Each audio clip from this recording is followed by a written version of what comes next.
Hello all, here's our next Civics Conversation with Belinda Croson.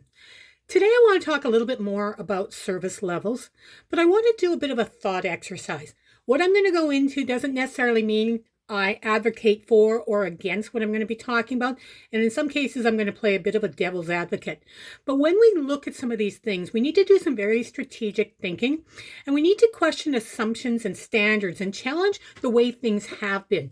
So when we look at service levels, sometimes we have to look much deeper into what we are actually wanting to change.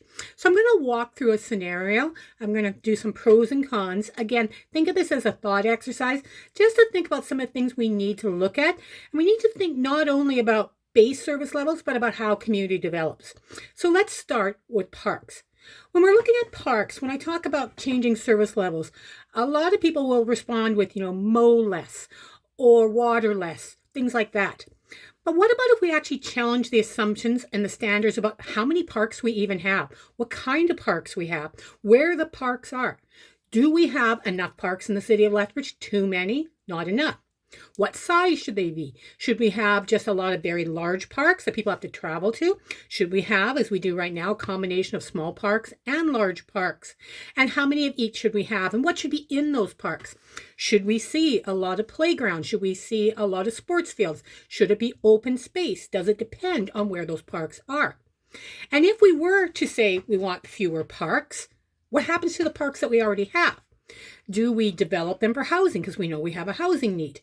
And if we develop for housing and we get greater density, which would bring down property tax, how do we ensure that the community benefits? Do we make sure that these are designed in such a way and that we only develop affordable housing? Or do we realize that we're losing too much green space by doing this? And do we leave them as parks because we need to have enough green space and we want to have parks within walkable distance of everybody? So these are some of the things we need to look at when we actually look deeper into service levels and into how our community develops.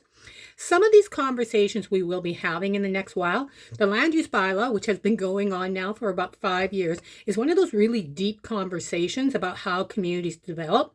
You'll also see next year, we'll be looking at the Integrated Growth Management Plan, another one of those conversations that we'll be having about how we want to see the community continue to develop. And it'll be a conversation with developers about how they build developments, where those developments go, what is expected in those developments, all sorts of conversations.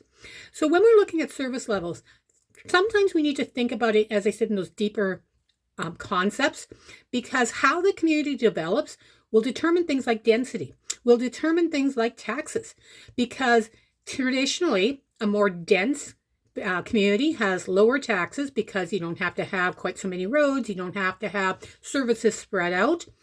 But if that's not the community people want, then we build a community that is designed the way people want, but there will, of course, be higher taxes if we build a more spread out community. So things to consider. I'm not providing any answers in this conversation, just asking people to think broader and deeper about the conversations we plan to have.